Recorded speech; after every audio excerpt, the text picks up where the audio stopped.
Perhaps the biggest yikes for Pokemon in a long while, Sword and Shield have been stirring up a lot of controversy from the fans, me included. With the lack of the national Pokédex, fans have finally spoken up about the many issues of these new Pokemon games. And today, we're going to identify everything wrong with Pokemon Sword and Shield, and see how they could be improved, because trust me, these games could absolutely be improved. Get your dislikes at the ready, because we're about to tear this game to complete shreds. It's gonna be fun.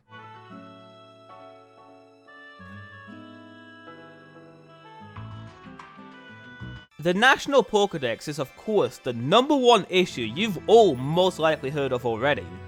But why is this such a big deal?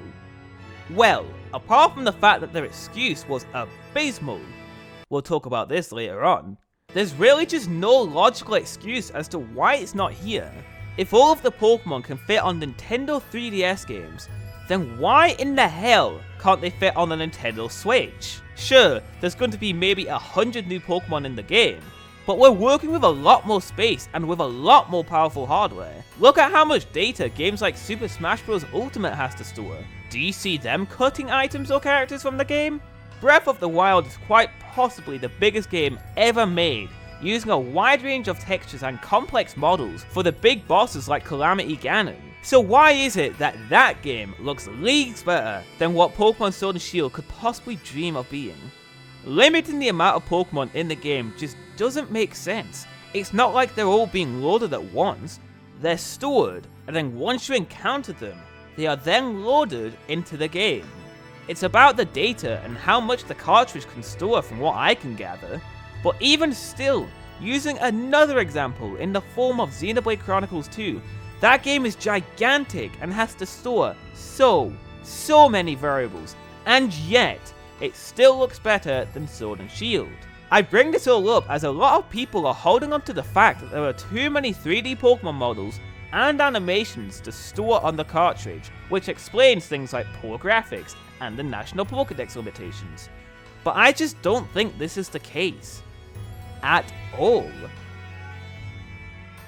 A common defense that's thrown around in response to the Pokemon looking the same as the 3DS games is that they were quote-unquote future-proofed.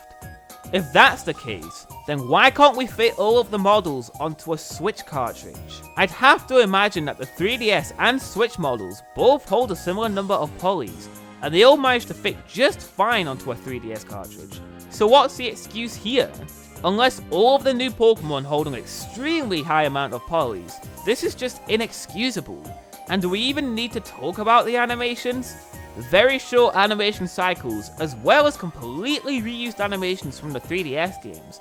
I don't understand how these could store so much data that they can't squeeze in all of the Pokemon into the game. Something just doesn't add up here. Here's a theory for you. Pokemon Diamond and Pearl remakes are most definitely coming sometime in the near future. What if they're saving the rest of the Pokemon for those games? Sure, it wouldn't make too much sense considering the backlash they'd receive for it, but I just can't think of anything else logical. Is it possible that Sword and Shield are the testing grounds before the next big game's release? If that's the case, then I can sort of see them not wanting to import all 800 Pokemon if they've got a brand new engine up and running for the next titles. Again though, importing Pokemon shouldn't be that difficult.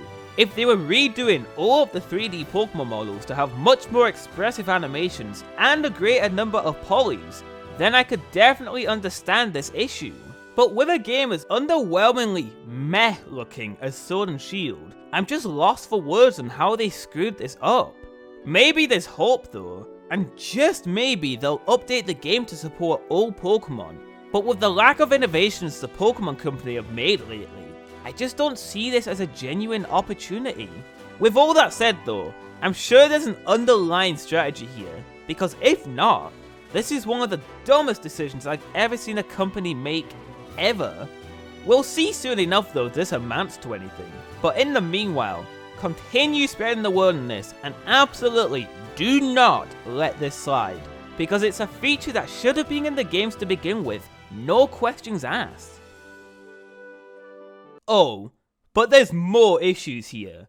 The music heard in the game so far sounds so subpar in terms of quality that it baffles me that this is the best they can do. We're working on a system with no audio limitations, and yet they're still using very stock, unauthentic sounding sound chips. Why? The funny part here is that the Let's Go game sounded pretty sweet, and had the audio quality to be expected from a home console Pokemon game. I'm not saying the music is necessarily bad, but the instruments sound too fake to me, and I think they should have a higher standard when it comes to Pokemon music. These should be sounding like grandiose, home console Pokemon music tracks, not something you could easily find on a Nintendo 3DS game. And in fact, that's a disrespect to the 3DS. My god, that thing has great music. And lastly, but not least, legendaries. I know this is a very personal opinion, but what happened here? Why do they both look so similar? Why does one have a sword in its mouth, rather than on its tail? What happens if it loses the sword? Why does the shield legendary look so ridiculous? All of the previous box legendaries always complemented each other so nicely, yet these just look like the same design with slight alterations. It's really disappointing to see, and while the designs aren't god awful, they're probably the weakest box legendaries in the whole franchise.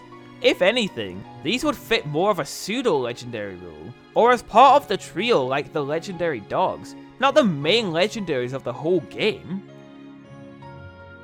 These games are hugely concerning to me right now, especially after what I thought were pretty fantastic games, being Sun and Moon. Sun and Shield act like they're still being catered for the 3DS, rather than taking advantage of the powerhouse that is the Nintendo Switch. I dream of the day where we get a true feeling, next generation Pokemon experience. But for now, it's looking like this is the best we're gonna get.